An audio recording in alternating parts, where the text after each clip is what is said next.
everybody, to Compliance Deconstructed, brought to you by our ever so lovely Jessica Zeff, Lorie Davis, Elvan Baker, and we have got another fantastic episode.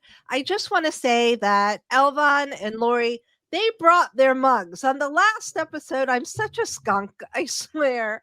Elvan and Lorie have their Simply Compliance mugs, and I'm looking and I'm like, oh my God. And I'm just holding it the right way. So we love our little mugs, but I got it right this time. So we've got the full I am two. now. Sorry, lefties struggle. Lefties struggle. Hey, what's wrong with lefties? My son is a lefty. All right. We've got a really great program today. We're not looking necessarily at a particular rule, but it is a discussion. And, Lorie, Elvan and I were wondering, we're looking at whistleblowing. We do a lot of work around helping people understand this concept of whistleblowing and what that means, and non-retaliation and ethics. And if you work anywhere in the compliance space, forget just healthcare. If you work in compliance, you know what these terms are and why they're so important. But something that's been troubling the three of us is that just everyday living as human beings, we're watching a lot in the news, and a lot of people are arguing, and it might be perceived as actually popular culture, the current administration, where these principles around whistleblowing and retaliation and ethical behavior, there's an argument to say that these pillars of compliance and what we do, they're being compromised. And there's a lot of debate about whether that's happening. Now, we're not here to give an opinion necessarily one way or the other. What we're accepting is that there is this appearance of a contradiction in the world, and that there is this conversation about this seeming contradiction, right? We're not going to give a view one way or the other. But what we wanted to talk about is, first of all, well, what does this seeming contradiction mean? If there are people in the space, colleagues that we're working with, organizations that are saying, hold up, wait a minute, are we being told, do what I, what's the expression? Help me out here. Don't do what I say. No, wait a minute. Do what I say, not what I do. Yeah, you got it. Right. And it feels like, I'm telling you, this cold, just so everyone knows, I expect a pity party. My son gave me his germs, and it's really clogging up my brain, and I'm a little bitter about this. Words are not coming as quickly as they normally do, and I resent it. So don't have kids. No, I'm kidding. I love my kids. But just know. No, that you were on the right path. Don't have kids. We're just going to have this on episode 16 through 25. Go on. They bring their germs. That's all I'm saying. They come with fun and cuteness, but they come with germs as well. And they're getting in the way of my podcast.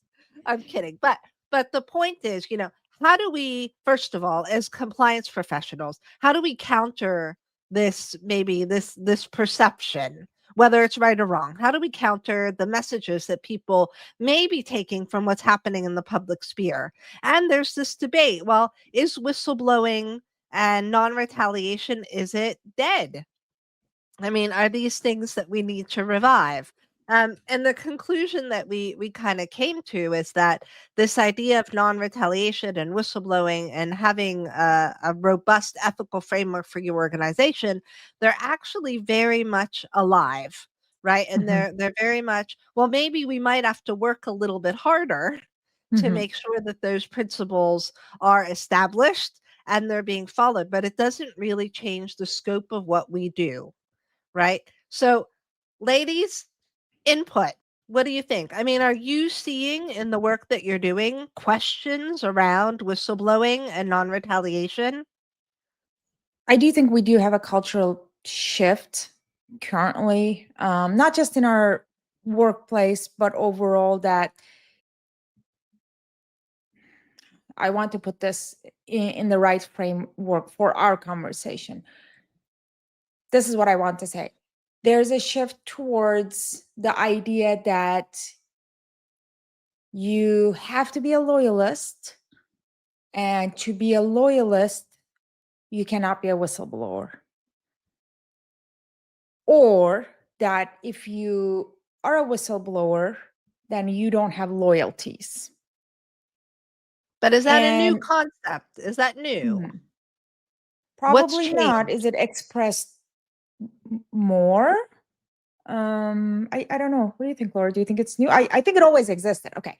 People who want your loyalty are going to have a harder time if you're a whistleblower.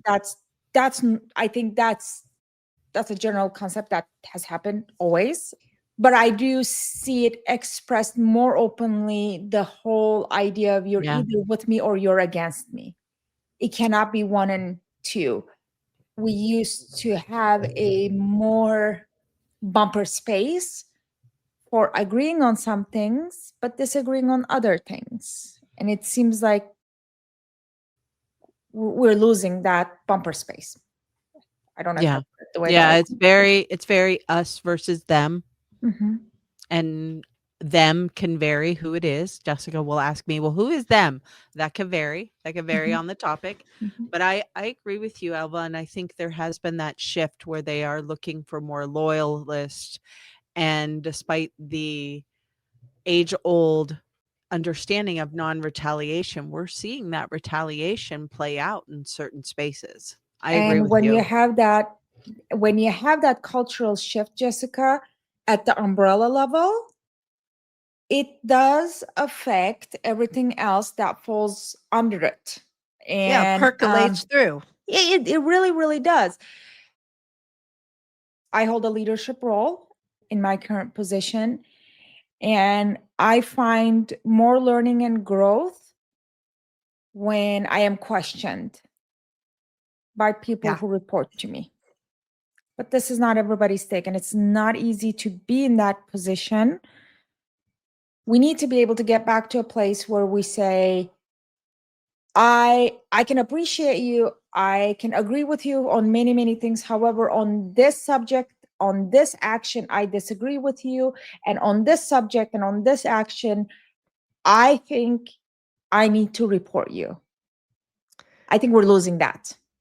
And I think that it's not even about reporting, because reporting can come with a number of, negative connotations, right? And whistleblowing isn't, it can be reporting, right? We know that, but it can also be raising an issue, raising a concern. And like you, I know one of the biggest things that the three of us have in common is our approach in our compliance work. We tend to be very open, very transparent, curious. We want people to come and talk to us about what they're seeing. That's built into, I think, our DNA. It's part of our professional background. Like, I get that, but it's also the people who we are and the leaders who we are. And I like when people come to me and say, actually, we'd like to raise a concern. Can we talk to you about it? Because the risks of not enabling people, not allowing people, they're not just compliance risks. Of course, there are compliance risks. People are coming to you. We've been doing this a long time between the three of us. There have been times when significant issues have been reported to us or brought to our attention, right?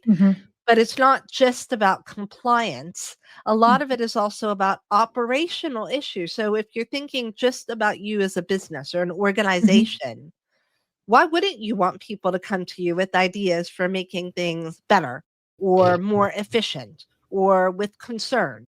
That's me, but I think that's part of my DNA. So for me, whistleblowing is a positive thing.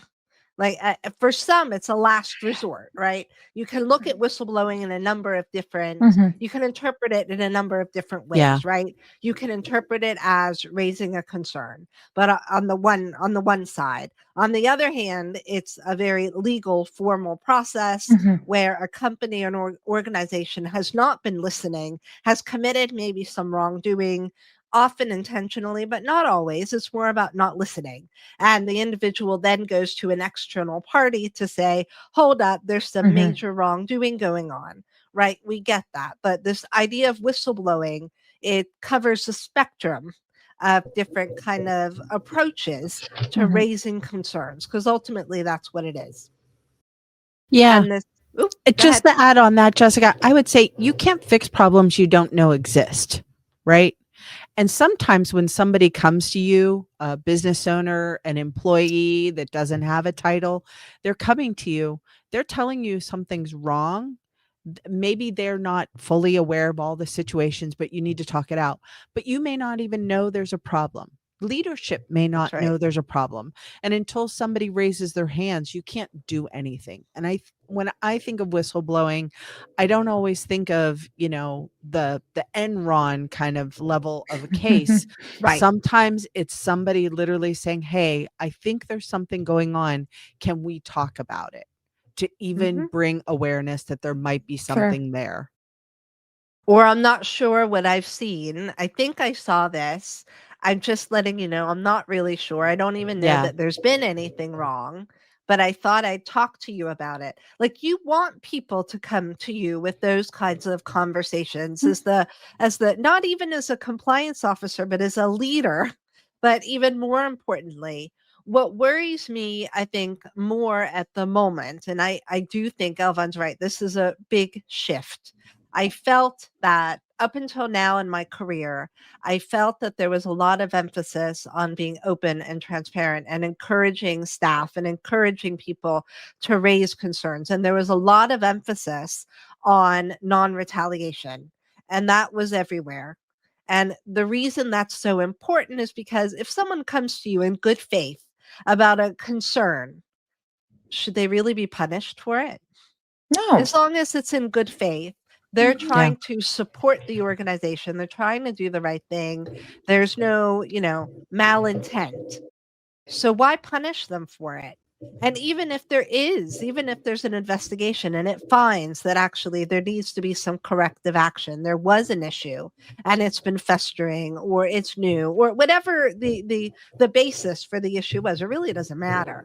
Should that person be punished for raising the concern? And I know that's not a new issue. This is not a new conversation by any stretch of the imagination.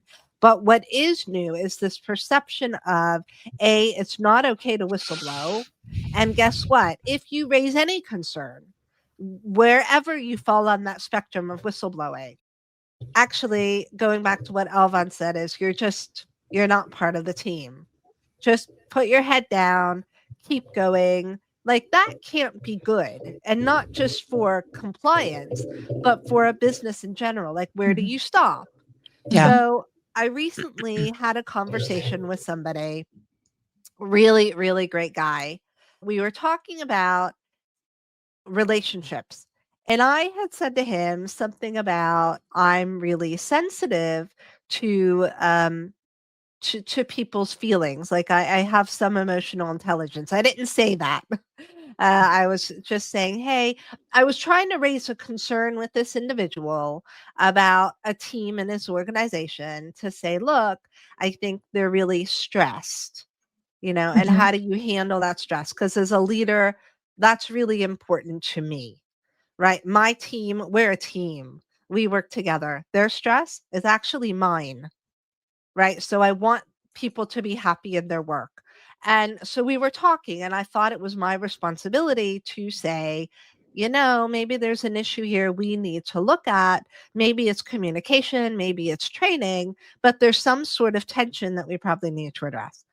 And he said to me, well, I don't have any emotional intelligence. And I said, well, wait a minute. No, you must have some, because I asked to speak to you and you immediately understood that I had a concern and you got back to me and we're having this conversation and it's really easy to talk to you. You're fine. And I said, so you do have some emotional intelligence. Okay, that's fine. He said, well, I like to be direct with everyone. So if there's an issue, I'll just be really direct with the team about it. And that's how we'll sort it.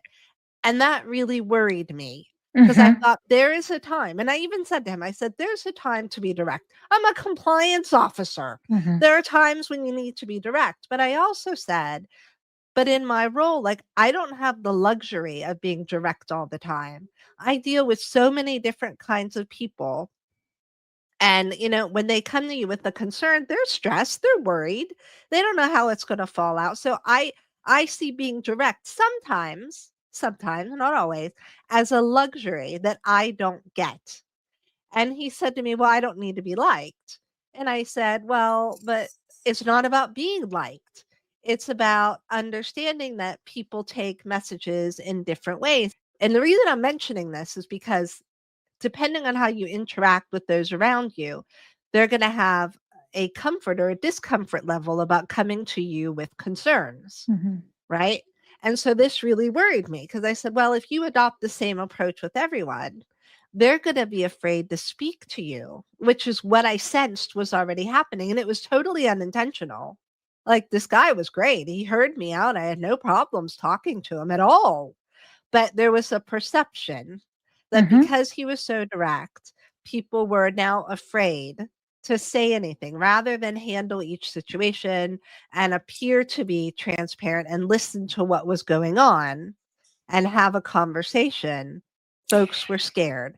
And that worries me a little bit. I might have gone a little bit off topic. No, we were going to retaliation. Few things I wanted to touch, and I'm gonna give it back to Lorie, because I think Lorie, because in her professional experiences, she had to deal with these confrontational conversations. It can be tough. We always say, see something, say something. Let the compliance department decide if there is something there or not. You don't have to worry about it. If you're making a report, if you're saying something in good faith, say it. Say it and forget it. If you see something, say something. If you question if this is okay, say something. Let us handle looking into it if it's appropriate or not. So I think that's number one. I want all organizations to adapt to that. We always talk about open door policy, but most companies that has a good open door policy, they also make it clear that only if you're comfortable, go to your supervisor.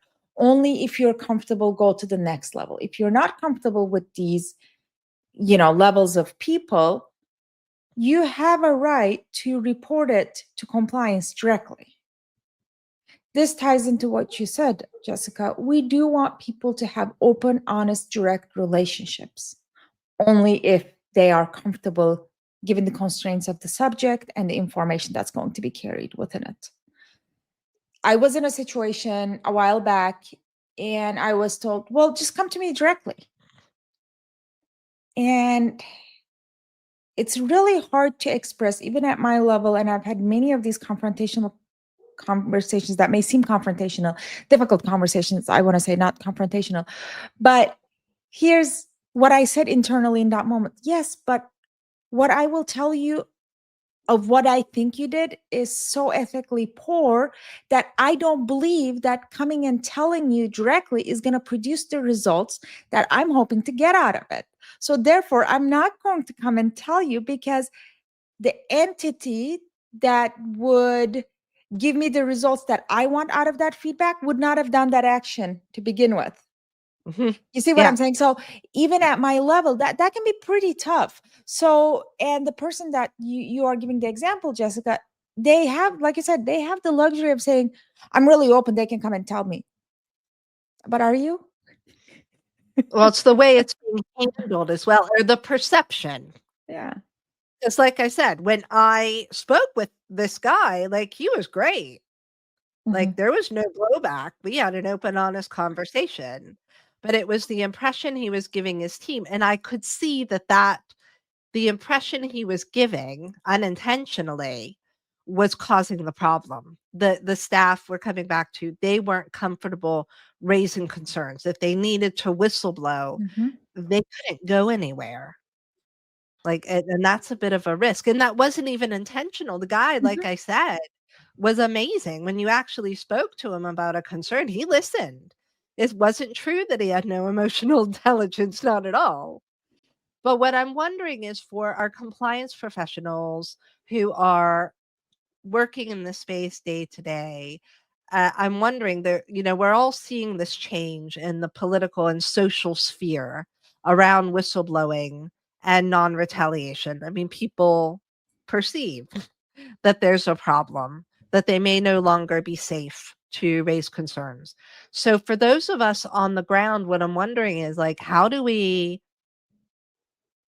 counterbalance the effect? I mean, you might have leadership who suddenly goes, oh, well, this idea of whistleblowing and non-retaliation, not so important anymore. Or even though the organization itself may be promoting whistleblowing, transparency, non-retaliation, you might have individual leaders within the organization who are going, but this isn't so important anymore.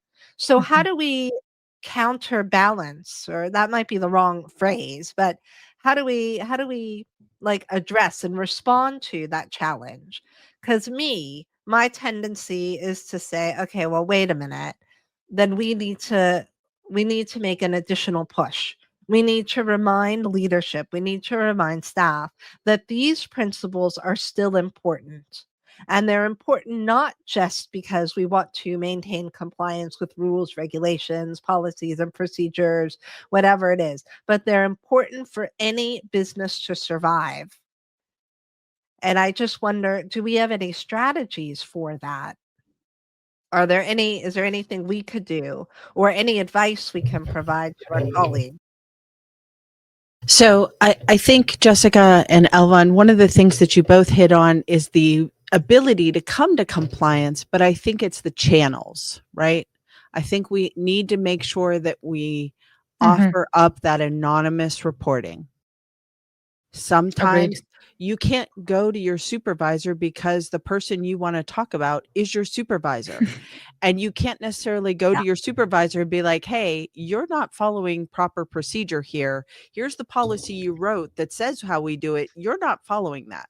You can't have that conversation. You can't. In even the best of cultures, you just can't. So you need someone else to go to. So I think, Is it enough to offer up when I an say anonymous hotline? when I say offer up, I don't mean just slap it out there on the intranet and hope for the best. I think it has to be included in those conversations that you're having across the organization. And when I say conversation, I mean you really need to talk to people. Go talk to that leader that you haven't talked to in 6 months. Just check in with them. It's also getting to be risk assessment time. Now's a great time to talk about it. Whistleblowing is one of the it's part of the 7 elements of an effective compliance program. Make sure that you're reminding folks of that. Pull up the OIG HHS guidelines if it helps, and make sure that they see that right there. There are whistleblower laws in your state. Make sure I'm not saying every compliance officer necessarily needs to go out and do a scorch the earth deep dive. No. But I do think that you need to be aware of what the whistleblower laws are at a high level in your state, so that if employees aren't getting remediation within your organization, they're going to go to social media. They're going to go to the local press. They're going to talk to somebody.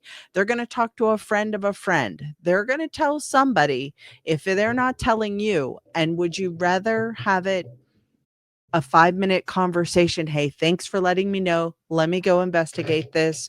Or would you rather see it on TikTok or Facebook or Instagram or one of the other 75 platforms that are out there? I really think that you need to be having proactive conversations. I think you need to be sending those recurring educational emails to the organization. You need to have a compliance presence on your intranet where they can click. They need to see your face, or this is the person that you need to talk to, or the team you need to talk to. And here's all the ways that you can report. That would be my strategy. And also, I wonder, and this is something, of course, because it's my idea. No, I'm kidding. But I wonder, like, when you're thinking about, and you're asking, well, wait a minute. First of all, does what's happening in the public sphere, is it affecting the way our staff are thinking and behaving? What might be useful to do is to do like a quick staff survey, like a pulse check, to be able to monitor how people are feeling and responding. So you can really it could be 3 questions, but well thought out questions to kind of gauge, are people comfortable raising concerns? You don't even have to use the word whistleblowing, but are you comfortable raising concerns? Do you know the hotline number? Do you feel that, that you'll be punished if you raise a concern or you make a suggestion? Those are simple things, and you can track it. You can roll out a survey very quick, every quarter, every 6 months, to kind of gauge and give you a steer. Hey, how are people feeling about being able to raise concerns and make suggestions for the benefit of our organization? And I think that's really important, because it's really hard to assess how people are feeling, right? You can talk about one team or another and maybe get a sense of individuals, but how do you feel as an organization? What are people doing? You can also maybe have some sort of minimal survey for leadership to gauge, well, how would you respond in this situation? But you need to think about how it's worded in order to get the best response. I wouldn't want someone to be able to read the survey and go, oh, I know what I would do, but I know how I should answer, so let's cheat. You want something that's kind of going to gauge and tell you where training is needed and what the feeling in the organization is. You look like you're thinking hard, Elvan. Did you want to say something? So much. I have so many examples in my head. I'm just picking and choosing so that it doesn't identify things, places, people, companies. I'm just like tick, tick, tick, tick, tick. Not that one, not that one, not that one. But a few things. I think channels of reporting is extremely important. Once I was a part of an investigation as a compliance person, where the whistleblowers chose to create an anonymous email. Mind you, we had 1-800 number available, we had emails available, we had a compliance platform that would completely anonymize them. They didn't choose any of that. They went through the trouble of, when somebody was traveling into another state than where the reporters were, because it was a group of reporters out of that state, because they were worried about, because finally one of them said this, they were worried about IP address being tracked down. So when one of them was taking a vacation, Oh, wow. they created an anonymous email address from a public desktop to send an email to compliance. And I think it's really important, even at that moment, then the compliance department really needs to look at themselves and say, we have so many channels. Nevertheless, they were so worried that they went through these steps to report something so simple to us. So I think that's a good time for us as the compliance professionals to look if the channels that I provided are really effective. And in that case, it really, really was not. I mean, to me, it just was extraordinary for somebody to wait for somebody else's out-of-state vacation. Like, I was like, okay. No, then. but you know what? We've been there. Many years ago, I was working with a health system. Health system / provider. And actually, the quality of care was quite problematic. There were some problems with this particular organization. And I got a phone call one day asking if I would meet the obstetrics team, the entirety of the obstetrics team, at a hotel at night.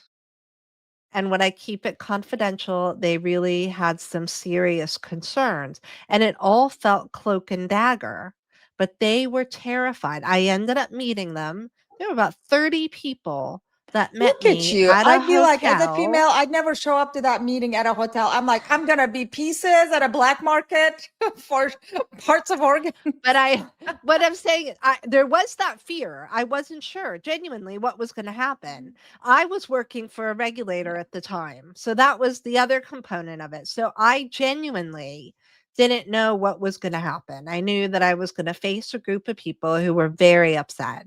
But I also knew that the organization was troubled, that they had some amazing staff who really wanted to do good.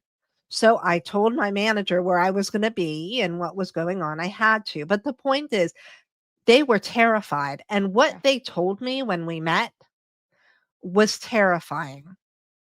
And there was a lot of, there was a lot of retaliation. Patients were clearly unsafe. And to be honest, they'd had 2 stillbirths within a very short period of time, which is, it should never happen. Like, that should not happen. And they were explaining some of what was going on: broken equipment, short staff, lack of staffing, lack of incident reporting, lack of training, and a leadership that wasn't going to listen. But what it said was how terrified. And let's think about this. These were consultants. This was the whole of the obstetrics department, from the top leadership of that department down to your midwife. Not that, midwives are at the bottom. God knows I had a midwife with me for all 3 of my kids. They're amazing. But what I'm saying is, from across the spectrum of positions in the department, they were terrified. And they did not feel that they could raise the issue with their organization. And that clearly translated into patient safety issues. Something, just to segue a little bit, and we're talking about, well, how do you combat these messages that people might be perceiving or misperceiving within our organization? Something that one of my current clients, a hospital, has done that I love. I mean, love it. And I don't often see it. They have an ethics committee.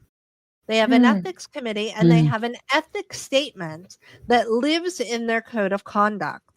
And they have an ethics committee that's dedicated to ethics training and monitoring ethical issues that come up, including this concept around, they have a separate compliance committee, so it's covered, but having these difficult discussions about how you respond to whistleblowing and raising concerns. And I love it. It's a very active ethics committee. The organization is very supportive of the committee. The ethics committee and the compliance committee, there's some overlap there, and they work together. But that's one of the ways that they've been able to address and keep the message going, and really, emphasize that this concept of whistleblowing and raising concerns or making suggestions and non-retaliation, that's one of the ways they've continued to enforce those messages within the organization. And I thought that that was absolutely brilliant, because I don't often see that. I don't see dedicated resources given to looking at ethics. Yeah, that's great. I thought that was absolutely fantastic. Yeah. So we're kind of running out of time here. Any last words on this concept of whistleblowing? I actually just want to say thank you to everyone that raises their hand and brings something forward.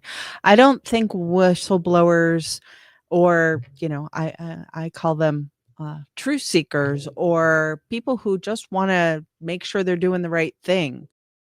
I thank those people for raising their hand, even when it feels like it's not easy, even when they think there might be retaliation, even though there should not. But I thank those people, because it takes courage to speak up and say, hey, something doesn't feel right here. Can you just educate me? Am I doing this wrong? Am I seeing something you're not? And having honest conversations. I appreciate that. And as a compliance professional, I think it's important that we recognize people raising their hands and making their voice heard. I think that takes courage. So I appreciate them. I was when going we to were use young. the word. Oops, sorry. Go, Elvan, go. Go ahead. No, I just wanted to use the word brave, because I genuinely see it that way. I think it takes courage, whether you're asking a question, raising a concern, or even making a suggestion, especially if it's an environment where you're not sure how your input is going to be received. So I'm with both of you. Like, I think it takes a lot of courage. And I think that if you're listening, you should know that there are those of us who are really listening. We want to hear from you. We want to work with you. Like that's the whole point. We're actually on the same team. We're on the same side. So please, please continue to do what you do and know that you're doing the right thing, however hard it might be. Elvan? Yes. Same message. See something, say something. There's a huge difference between tattling and telling. Telling is reporting something that you saw, you thought in that moment that you thought was problematic. It's okay that if it turns out to not be problematic, you just thought it was problematic in that moment within the constraints of the information you had in that moment. Tattling is a little bit different. So please don't make people feel like you're tattling when all you're doing is telling. Yeah. Good point. And I'd add one more reminder, whatever's happening in the greater sphere above us, right? Mm-hmm.